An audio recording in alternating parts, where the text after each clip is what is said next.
The Uncle Erich Presents podcast is remastering and presenting the old classic crime, suspense, murder mystery radio broadcasts. Grab yourself a drink and some popcorn. Turn the lights down low. Snuggle back on the sofa and let your imagination flow while listening to a thrilling classic crime radio episode now. You can find this popular Uncle Erich Presents podcast at your favorite podcast provider. New episodes are added all the time. From The Shadow to Sherlock Holmes and many more. That's Uncle Erich Presents Podcast. Enjoy.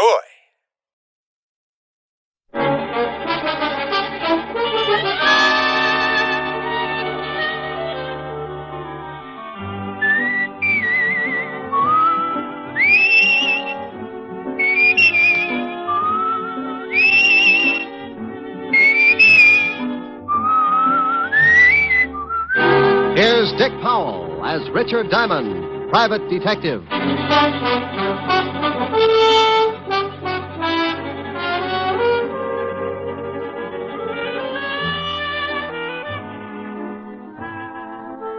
Hello there. My name's Diamond. If you spotted me on the street, you'd probably figure me for an average working man. But you'd be wrong. I fit the description all right because I break my back 6 days a week to keep my piggy bank nice and stuffed. But my occupation puts me in a class by myself. I'm a private, nothing in this world but detective. You probably say, so what? The average working man comes under the heading of a lot of different jobs, and you'd be right on that count. But there's one little thing that puts me in a class all by myself. Trouble. Mr. and Mrs. Average John Doe work 6 days a week to keep clear of it. I put in the same time playing footsies with it. It's a kind of silent partner with references dating all the way back to the year one. People get in trouble every second, and I count on a small percentage to come to me to get them out of it. The rest, odds and good advertising. As an example, take the other night in a little bistro over on 48th Street. A couple of guys sitting at a back table were getting set for a special brand of trouble. The big kind that you find under the heading of murder. Oh, Bert, old boy, this is turning out to be a wonderful evening. Well, I'm glad you're enjoying it, George. Yes. Say, who's a blonde over there in the booth? Well, I've never seen her before, but she's cute. Yeah, she sure is. Good evening, baby. Oh, George, take it What? easy. Maybe she's waiting for someone. Oh, don't be silly. Look, she's smiling. Let's ask her over to the table. Well, I still think she's waiting for someone. If you want to take the chance, go ahead, you ask her. All right, I will. I said good evening. Good evening. My friend and I noticed you were sitting alone, and we wondered if you'd join us. Oh, I don't believe I can. You see... Oh, please, just for a few drinks? No, really. Thank you just the same. Well, if you say so, but I'll be unhappy for the rest of the evening. Hi, baby. Tony. I'm sorry I took so long, but... Hey, who's this guy? Now, Tony. I said, who's the guy? If you'll excuse me. No, you, wait a minute. George, come on. I think we'd better leave. This guy a friend of yours? Yes, he is. Was this guy making a pitch, Nan? No, he only asked me over for a drink. Oh, he did, huh? Now, wait a minute, pal. Please, I made a mistake. I'm sorry. So you made a mistake.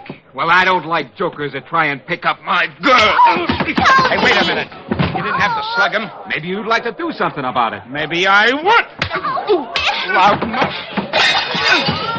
Well, that's the first time Tony ended up on the short end of a fight in a long time. You all right, George? Yes, I think I cut my head. Yeah, you're bleeding all over the place. You better get out of here, mister. I saw the manager duck in the back room. He's probably calling the cops. Here, let me give you a hand, George. Here, now, take my hat and wear it over the cut until you get home. I'm getting out of here, too. You want me to drop you off? What about your boyfriend? He's still unconscious. He was that way when I met him. You want the lift or not? What about you, Bert? Oh, I'll be all right. Now, go on. Let her take you somewhere so you can get cleaned up. I'll grab a cab and head for my place. I'll call you in the morning. But I don't Now, want stop to... arguing. You can't afford a scandal. All right. Come on, honey, let's go.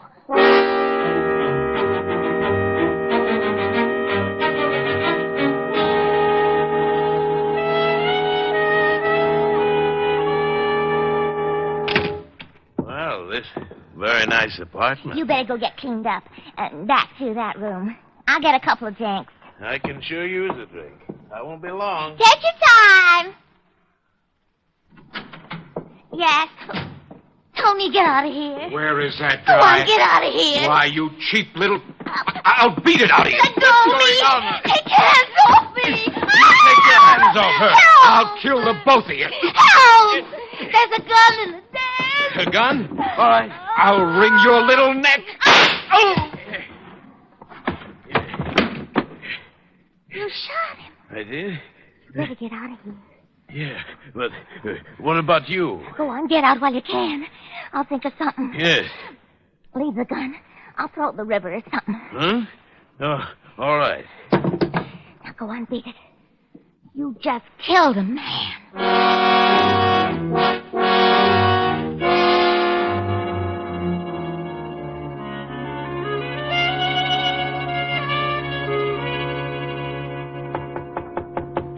Yeah, come in. Hiya, Mr. Diamond. Well, Hennessy, what did you do? Wreck your cab? Nah, it's down in the front. Hey, that's a war magazine you're reading there. Yeah. Listen to what it says here about women's bathing suits. Huh? 1949 suits allow maximum exposure to sun. Note plunging neckline. Note. Who's going to miss it? If it plunged in the lower, it'd wind up at the bends. Yeah. Mr. Diamond, would you mind shoving it in the drawer? The picture distracts me. Not at all, no. I don't blame you, Hennessy. Thanks. Now, what's on your mind? This? A hat? Yeah. Well, I don't think I can do you much good. What did you bring it to me for? I found it in the gutter over in Flatbush. So what? Some guy loses a hat. Don't tell me you want me to find him. No, I just got to worrying a little, you see. I found this beside it. Oh, a 38. Well, let's have a look. Take a look at the hat, too. It's got blood all over the inside. Yeah. And initials on the inside. BK. Gun's been fired. You can still smell the powder in the barrel. Why didn't you take this to the police? Oh, I didn't want to get mixed up in it. You see, I got to pick up as many fares as I can. I ain't got nobody to drive my cab for me, and I didn't want to spend the day answering questions down at headquarters, you understand? Well, you'll probably have to anyway. I'll have to notify them. Yeah? Well, I thought maybe you could find out who owned the hat and maybe solve the case before you notify him, you see? That way I wouldn't have to spend too much time. I could just tell him I found it and beat it. Well, I can't withhold evidence. It'd take away my license. And if you did, they'd lock you up. Okay, I just thought Well, maybe... I can check the hat store before I get to the 5th precinct. Yeah, well, won't that be a tough job? There's a lot of hat stores, Well, you this know. hat's got a label. Besides, when someone finds a bloody hat with a 38 lying next to it, I get interested. Particularly when there isn't a corpse to go with it. Yeah. Well, I gotta go, Mr. Diamond. Thanks a lot. You got a free ride anytime you want it. I may take you up on that. So long, Hennessy. Well, there you are. What did I tell you? When you're working with trouble, something always shows up. Sometimes it's just a routine case.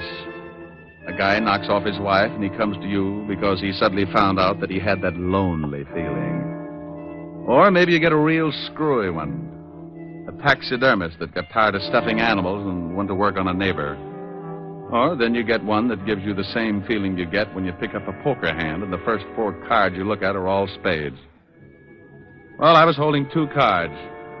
A hat with blood on it, a gun that had been fired, and all I needed to fill out the hand was a body.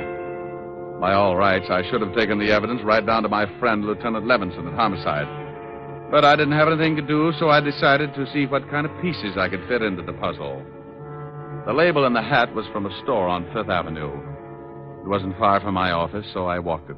Yes, sir. Something I can do for you? Yeah, stop munching your sen-sen and tell me if this hat is from your store. Well, let me see it. These glasses are not telescopes, you know. Yeah, here. Well, if you're planning to return this merchandise, sir, I can assure you the store will not accept it. You've been bleeding on the sweatband. Look, Rosebud, I just want to know if the hat is from this store. It most certainly is. It's one of our custom models. Who did you sell it to? If you found this hat, we will be glad to return it to its owner. We are not supposed to give out the names of our clients. I have a small badge here that should cut this conversation down to a few words. See? Oh. Now, would you mind telling me to whom did you sell this hat?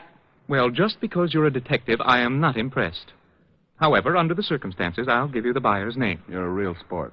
I suppose you wear a shoulder holster, too. Or is that bulge your tailor's fault? Psst. Come here. I really keep a midget in there. You don't say. Yeah.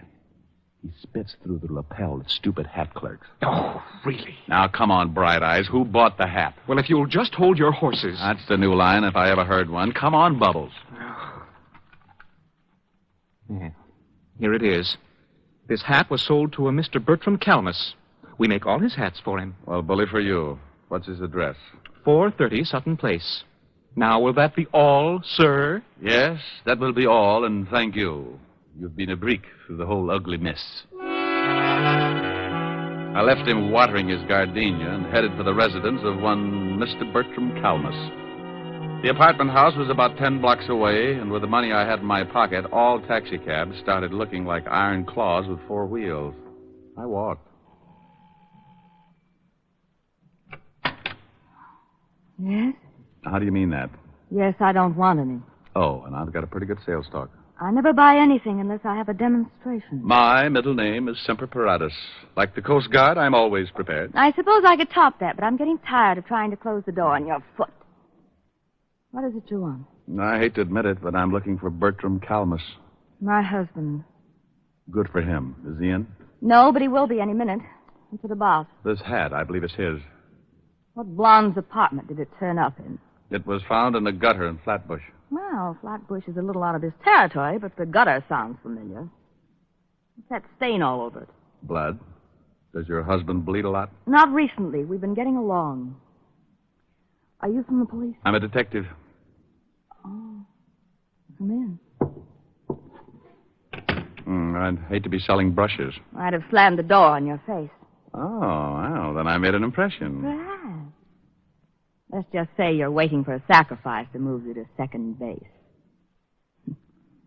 Won't you sit down? Thanks. What happens when I round third? That depends on your batting average, Mr. Diamond, Mrs. Kalmus. That fits. Now, getting back to a very dull subject, does this hat belong to your husband? I don't know. It looks like one of his. Has it got any initials in the band? Mm-hmm. BK. When did you find it? I didn't. The cab driver picked it up this morning. And it isn't my husband's blood. He left about a half an hour ago to do some shopping, and he was very bloodless. No cuts on his head? No cuts. He came in around 2 this morning. He'd been drinking, but he wasn't cut up. Oh, here he is now. I hope we can discuss baseball another time. Oh, I got all the things you wanted, and... Bert, this is Mr. Diamond. He's a detective. Yeah? Well, how are you? Fine, Mr. Kalmus. Tell me, is this your hat? My hat? Let me see it. Why, no, it isn't. The hat store on Fifth Avenue says they sold it to you. Well, I can't help what they say. That's not my hat. Are you sure, darling? It was found in a gutter. I don't care if they found it on a Yale man in the Harvard Club. It's not mine. Well, I guess I'll have to take your word for it. Wait. Isn't that blood on the hat? Yeah. Well, goodbye, Mrs. Kalmus, Mr. Kalmus. Nice meeting you both. I'll see you to the door. I can do it. I know you can, dear. Coming, Mr. Diamond? Sure. Bye. Come back again, Mr. Diamond. Well, goodbye, Mr. Kalmus. Where can I call you? What? I can't explain now. Where can I call you in about a half an hour? My office. It's in the book. You'll hear from me, but please don't do anything until then. Okay. Half an hour. Then I go to the police with this hat.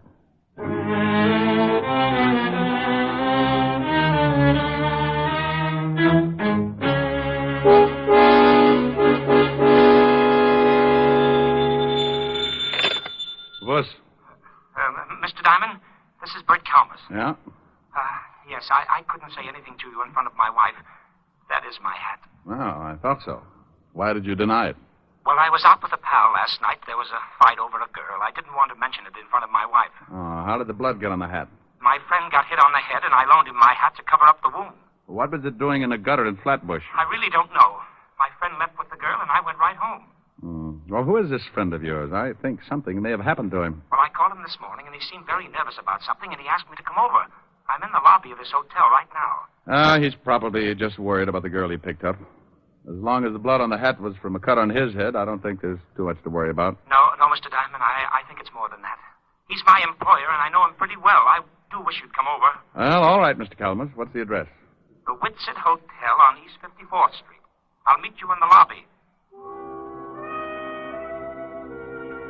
Don't ask me why I started getting that lousy feeling when all I had was a bloody hat, a gun, and a pretty good explanation for one of the items. But there it was. That jammed-up feeling in the pit of my stomach, like I just swallowed a whole pineapple. Something was wrong, and I wanted to find out what. So I hurried over to the Whitset Hotel and met Kalmus in the lobby. I'm glad you came, Mr. Diamond. I just put in a call to George's room, and someone else answered. So what? Well, the man asked a lot of questions, like who I was and what did I want with George, and... Oh, I take it George is your friend of last night. Yes, George Watkins. He's the president of the firm I work for. Well, let's go up. When someone starts asking questions like that on the phone, it begins to sound like the police have moved in. Come on.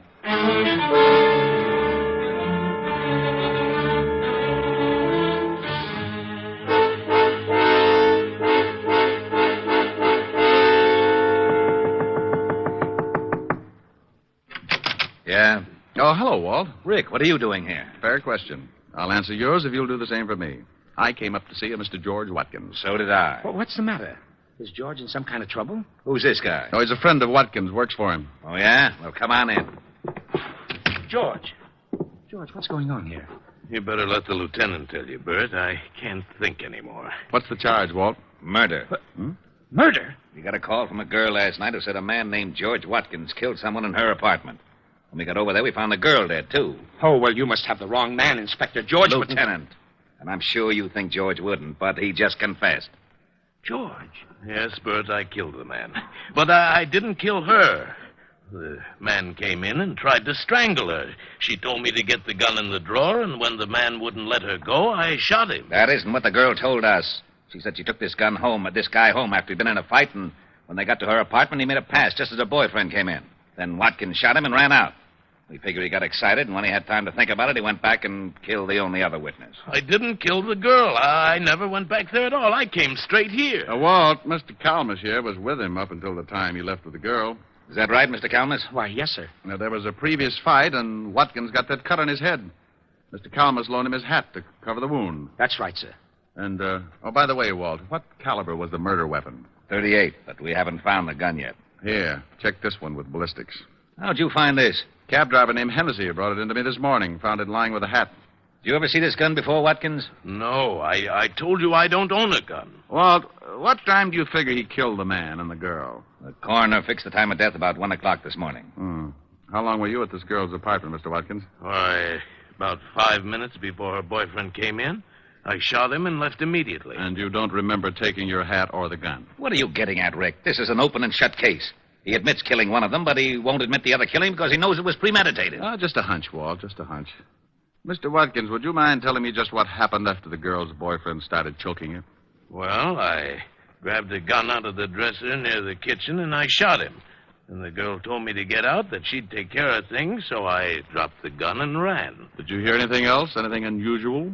No. But, yes, now that you mention it, I did hear something that had slipped my mind until now. What did you hear? Well, I don't know whether I can describe it or not.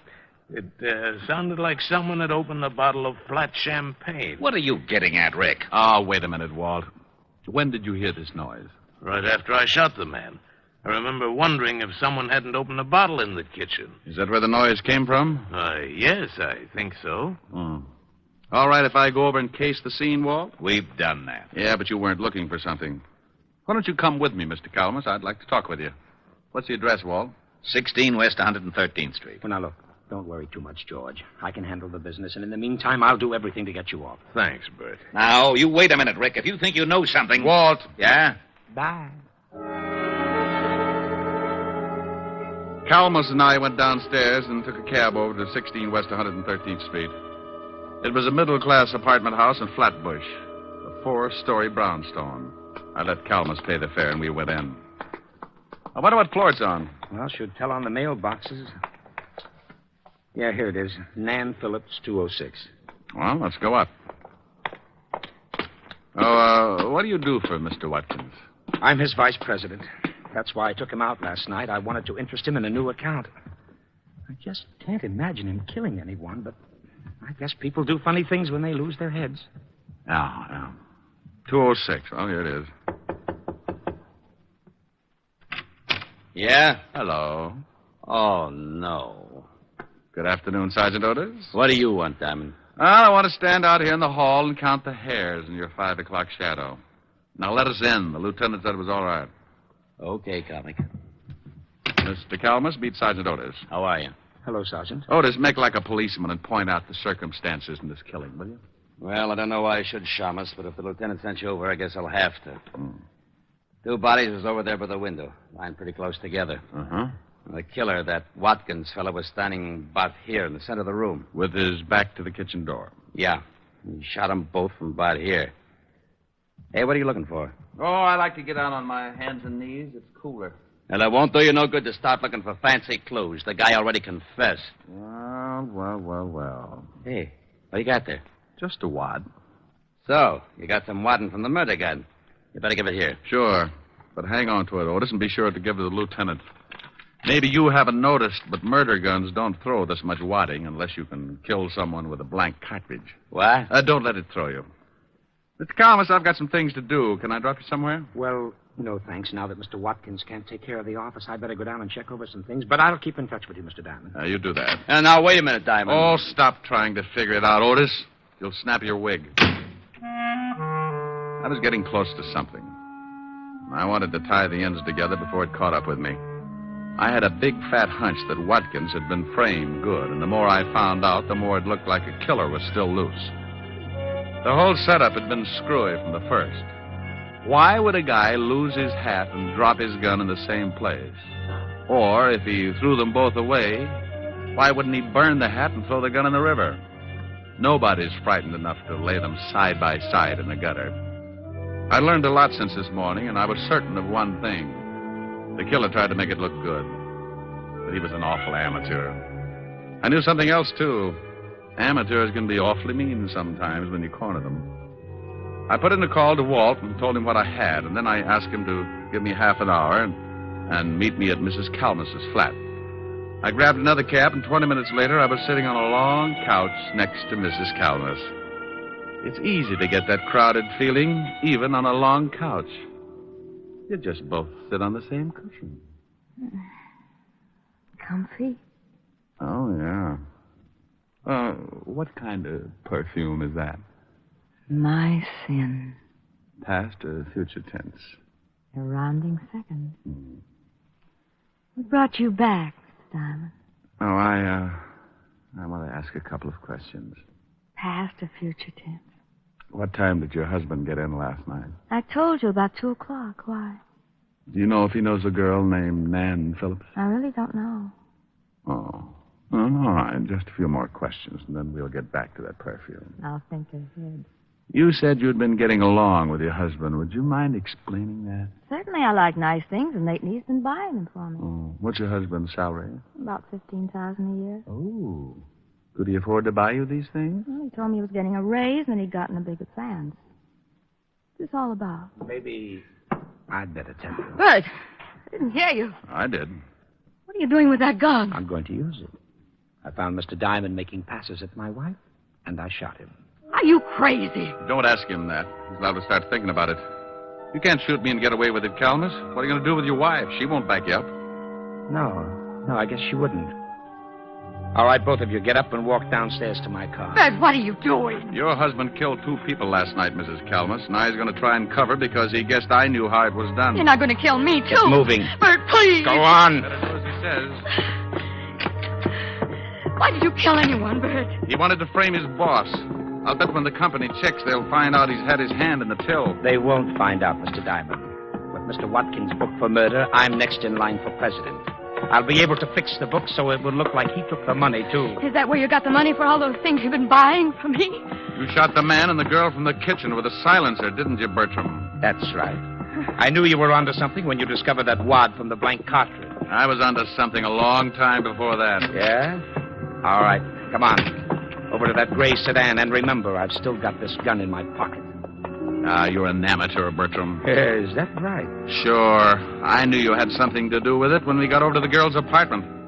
I didn't know what floor it was on, and you looked in the mailboxes. That's the best way to find an apartment, isn't it? Yeah, but not once at any time did anyone mention the dead girl's name. But you knew it and found it on the mailbox. All right, stop right here. Open the door, Gene, and get in first. The front seat. Bert, please. Get in. All right.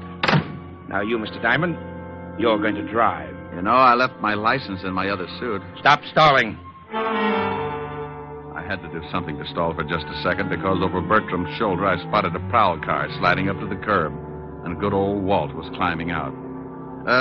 Bertram, would you mind answering just one question? What is it? The gun that Watkins thought he killed the man with was loaded with blanks, wasn't it? Sure.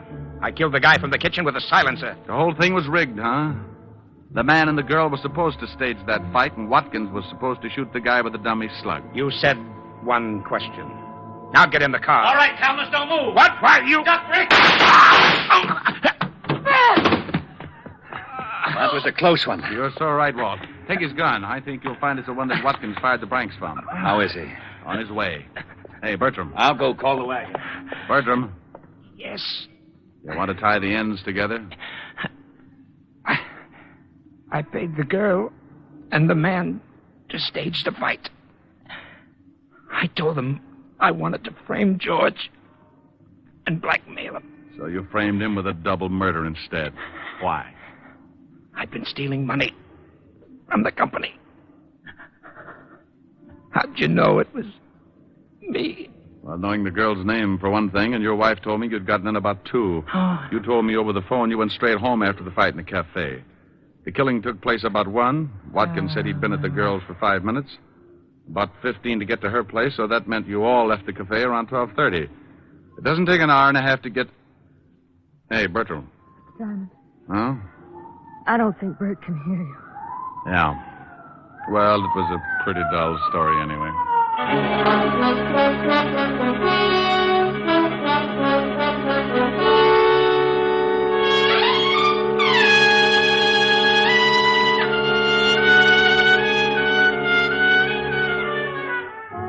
Well, the wagon got there, and I briefed Walt on everything that had happened. They took Mrs. Kalmus home and released Watkins.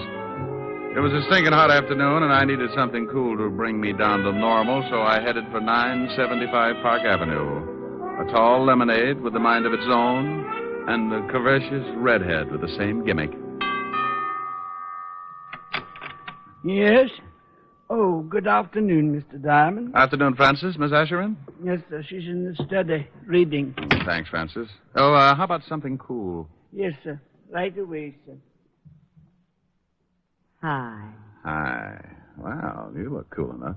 That's a nice getup. You like it? It's the newest thing. Yeah, I saw it in the magazine. What do you do if it shrinks? Oh, silly. No, I'm concerned. You might get raided. Don't you like it? Yes, ma'am. What do you think of me? Oh, you're adorable. You're beautiful and you're cute. Hey, that sounds like a song. Mm-hmm. Come here. No, not sing it. It's cute. That's too hot. I'm rather cool. Well, I was only lukewarm until I spotted that play suit. Go on. A, you're adorable. Okay, but then I want to play. Get it? Play suit. That was then. Oh, yeah, I did. I know. Go on. Hey, you're adorable. B, you're so beautiful. C, you're a cutie full of charm. D, you're a darling. And E, you're exciting. And F, you've got feathers on your arm. Oh, Rick. G, you look good to me. H, you so heavenly. I, you're the one I idolize. J, we're like Jack and Jill. K, you're so kissable. L is the love light in your eyes. Rick. M, do you want me to finish? I love you. Oh, you're sweet. Come here. Mm-hmm. Just one moment, sir. Yes, Francis? I'm not going to be embarrassed again. Here's your lemonade. Thank you, Francis. Oh, it's nothing, sir. A, you're adorable. B, you're so beautiful. C, you're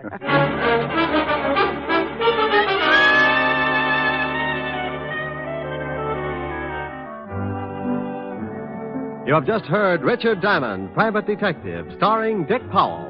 Helen was played by Virginia Gregg, Lieutenant Levinson by Ed Begley. Also in our cast were Wilms Herbert, Byron Kane, Lorene Tuttle, Paul Freese, and Wally Mayer. Music was under the direction of Frank Worth.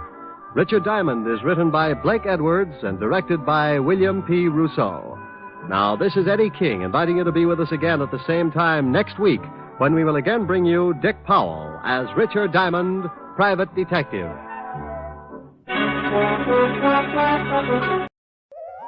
I I hope you enjoyed this latest Uncle Erich Presents episode. Stay tuned for the next exciting episode. Please check back often and make sure to subscribe to my podcast so you won't miss the new exciting episodes. In the meantime, scroll up or down to find other exciting episodes to listen to. Don't forget to visit UncleErich.com to see and listen to all the program categories and episodes. There are also hundreds of the old classic crime and detective television show episodes you can watch as well. They're a hoot to watch. That's UncleErich.com. If you like this episode, please consider buying Uncle Erich a cup of coffee at the support link below. Thanks a million. Thanks for stopping by. Bye-bye for now.